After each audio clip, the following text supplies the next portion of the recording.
Welcome back, everyone. It's Charlie. HBO released the first teaser and first look for the Game of Thrones Night of the Seven Kingdoms series based on the tales of Duncan Egg stories. A lot of you asked me to do videos about this preview, so George R. R. Martin also revealed good news that episodes are supposed to release early in 2025, so we won't actually have to wait that long to actually get episodes.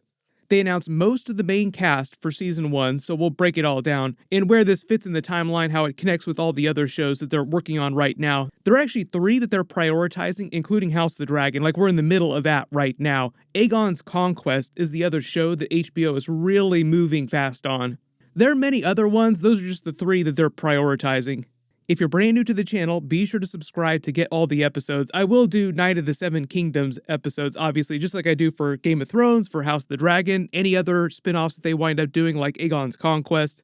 This is meant to be the first official preview of Sir Duncan the Tall, played by Peter Claffey, but during this preview, he has not become an official knight yet, only pretending to be a knight. Sir Duncan the Tall. 4 pages for Sir Duncan. He must have been quite a man. So they say. If you saw Heath Ledger in A Knight's Tale, there are a lot of comparisons being made to that, even though obviously the plot's very different. During that movie, which stars a younger Robert Baratheon, big coincidence there, he pretends to be a knight to get into this big tournament, other tournaments. It's kind of the same situation with Sir Duncan the Tall. He pretends to be a knight to get into the tourney at Ashford. I'll ride in his place. Strip his armor. I'm riding in his place. You have to be of noble birth to compete. A detail. The landscape is food. Do you want to eat or don't you? You can't quite see the scale because he's not standing right next to anyone else, but in the books, Dunk is meant to be 7 feet tall. Peter Claffey is only about 6'5". That doesn't really matter that he's a little bit shorter than he is in the books. As long as he towers over everyone else, that's the important part. Within the context of the other series, he's meant to be the ancestor of Brienne of Tarth. The comparison in terms of size will be more apparent when you actually see him in full armor in the tournament scenes. This preview seems like it's meant to be at the very beginning or like very early moments of episode 1. The whole idea is that he's born one of the small folk, but manages to become a squire to Sir Arryn of Pennytree, a much older knight. They're on their way so that Arryn of Pennytree can fight in the tourney at Ashford, which is just a big tournament that's about to happen. But on the road to the tournament, Sir Arryn winds up passing away because he's so old, and because all Dunk ever wanted was to become a knight, like we're talking Brienne of Tarth vibes here, I just want to become a knight. He buries Sir Arryn of Pennytree, then decides to take his armor pretending to be him so that he can fight in the tournament. While he's on the road on his way to this tournament at Ashford, he runs into a boy with a shaved head named Egg that he winds up learning is Aegon V, who's in the line of succession to become the king of Westeros. Egg, as he's known to all of his friends, and as he'll be known during the events of this series, being played by Dexter Soul, the actor actually posted a video after he was cast. That's why he's so little here, because he's very, very young during the series. No way! You got a picture and everything. Most people will remember that Aegon V is actually one of the brothers of Maester Aemon, younger brothers, technically. Egg, Mother's looking for you. Egg. I dreamed that I was old. There's a whole backstory there about Maester Aemon's relationship with what's happening during this part of the timeline, but there are like a lot of familiar people from the Game of Thrones series that are alive during the events of this series. For instance, the Bloodraven is still around and very active during this period, so they can actually bring him onto the show. It sounds like they will eventually. Like, why wouldn't you do a younger version of the Bloodraven if you could, who eventually does become the Three-Eyed Raven much later in the timeline after he goes to the Wall, joins the Night's Watch, and then goes north to become the Three-Eyed Raven. For example, though, Maester Aemon would also be very young during the events of this series. They didn't announce who's going to be playing Maester Aemon, I think just because it's like a really big notable role. Also the Bloodraven too, like they want to wait to announce who's going to be playing those characters eventually in future seasons. The rest of the main cast that they did announce is Sam Spruill, who's playing Maekar, the first Targaryen. He's an older prince during this period, but he's not the crown prince. Duncan Egg takes place about 78 years after the events of House of the Dragon, so like a long time has passed, and it's right after, like literally right after the first Blackfire Rebellion, which they'll also probably do on some other TV show, some other spin-off. For example, though, the second Blackfire Rebellion takes place right after the events of the end of the Duncan Egg story, like when A Night of the Seven Kingdoms will take place, even though George R. R. Martin did say that he was going to write a 4th book in this. There are 3 right now that they're adapting for the series, so I'm assuming the series will be about 3 seasons, like 1 for each book. What he probably did, though, is that because there's no way he's going to get that 4th book out by the time they're ready to do season 4, unless he writes really fast and doesn't finish Winds of Winter, is that he's just writing scripts with the people in the room and gives them the plot for whatever that 4th book is going to be so that they can make that season before he's done with the actual book for it.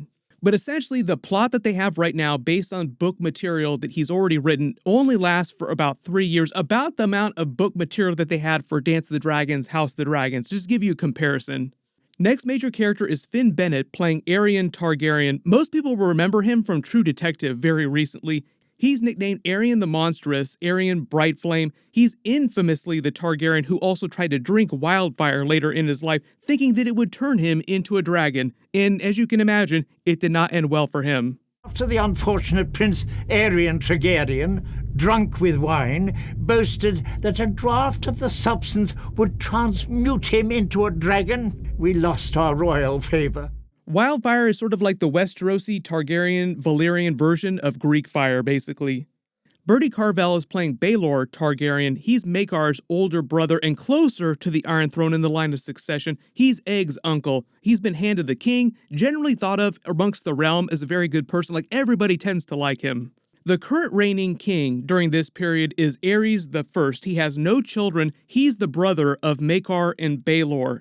So that's how you have a lot of Aerys' other family through his brothers being closer to the line of succession because he has no naturally born children. Daniel Ings is playing Lionel Baratheon. He's Lord of Storm's End in House Baratheon during the events of the series. He's a friend to both Duncan. Egg becomes one of Egg's biggest supporters when he eventually does become king much later in the timeline. You have to imagine, though, when the events of this series take place, this is like many years before Egg ever becomes the next king. What they might do, though, is there might be like a time jump to show you the future of the characters at the end of the series where he does sit on the Iron Throne as a much older person and Sir Duncan the Tall becomes the Lord Commander of his Kingsguard. But it would have to be a really big time jump. The only other main cast member that they named for Season 1 is Tanzell, who's also known as Tanzell Too Tall, being played by Tamsin Crawford. She gets her nickname for exactly the reason you think she does. Like, wait a minute, does that mean that she's super tall? Yes, she's very tall. She's meant to be about 6'11" in the books, about an inch shorter than Sir Duncan the Tall. On the show, I think she's going to be closer to Brienne of Tarth height. You can kind of see the direction I'm going with this. Like, she eventually is implied to get together, get married with Sir Duncan the Tall, and they are the ancestors of Brienne the Tarth, explaining why she is so massive. Got those tall people genes in her.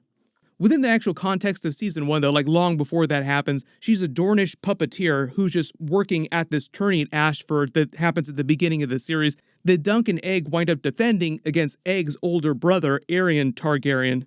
But because it's a punishable offense to strike one of the princes, Dunk gets in big trouble, which leads to the trial by 7 that he has to fight to defend himself. When most people talk about the tales of Dunk and Egg, especially the beginning of the story, mostly they're referring to like the big WTF moment is the trial by 7. It's basically trial by combat, but both sides get to select 7 different members to fight for them, so it becomes like a really big fight. My guess is that Season 1 will mostly take place in and around this giant tourney at Ashford, the trial by 7, in the idea of Egg becoming the squire to Sir Duncan the Tall. Originally, they said it was only going to be about 6 episodes long, which is why I say that they'll probably just mostly focus on the events around the tourney at Ashford. George R. Martin did say that he's going to be bringing Tanzell back into the story in whatever his 4th book winds up being in Tales of Dunk and Egg, so my assumption is that on the TV show version of this, they'll just make her bigger in the story and just keep her around a little bit more. Because George R. Martin said that they're going to be releasing this early next year, hopefully that sticks, hopefully they don't delay it. That means there's a pretty good chance we'll get a teaser trailer for it by the end of the year. What it sounds like they're doing is because they're going to be filming House of the Dragon Season 3 later this year, if we're lucky, like if we're real lucky, they'll be able to squeeze that out by the end of 2025 or at least early 2026, so the wait won't be quite as long. But what I think HBO's grand plan is right now is because it's taking them so long to make regular series, like 10-episode series, is that they'll use Night of the Seven Kingdoms to fill the gaps between seasons of House of the Dragon and Aegon's Conquest eventually once that does roll into the schedule. I think we're still like 3 years out from Aegon's Conquest though, like we'll see just House of the Dragon and Night of the Seven Kingdoms for the next couple years at least. Right now, there's currently 4 seasons of House of the Dragon planned. Like I said, I'm expecting at least 3 seasons of Night of the Seven Kingdoms. I think by the time one of those series winds up having its finale, the year after that is when we'll see the Aegon's Conquest series start. So there'll always be at least like 2 alternating series if there's ever a chance that there's like a year where they aren't able to get the next season out of one of the series. There are like a billion other spin-offs and prequels that they're working on too, so the idea is that they just kind of fold those in to fill gaps once one of these other series eventually does wind up finishing, like when they're finished with Night of the Seven Kingdoms or Aegon's Conquest, and so on and so forth, going on to the heat death of the universe. So you have to imagine that like they'll cover the entire timeline, like all the major events eventually, until we're like 80, 90 years old. Cannot wait till I'm like 90 years old talking about the 10th spin-off from the original Game of Thrones series. Well, funny you should ask. Let me get my map. My full House of the Dragon Season 2 Episode 2 video will post on Sunday after they release it. Be sure to enable alerts for my channel so you don't miss that. Everybody click here for that. I'll update the link as soon as I post that video, and click here for all my other House of the Dragon episodes. Thank you so much for watching, and I'll see you guys in the next one.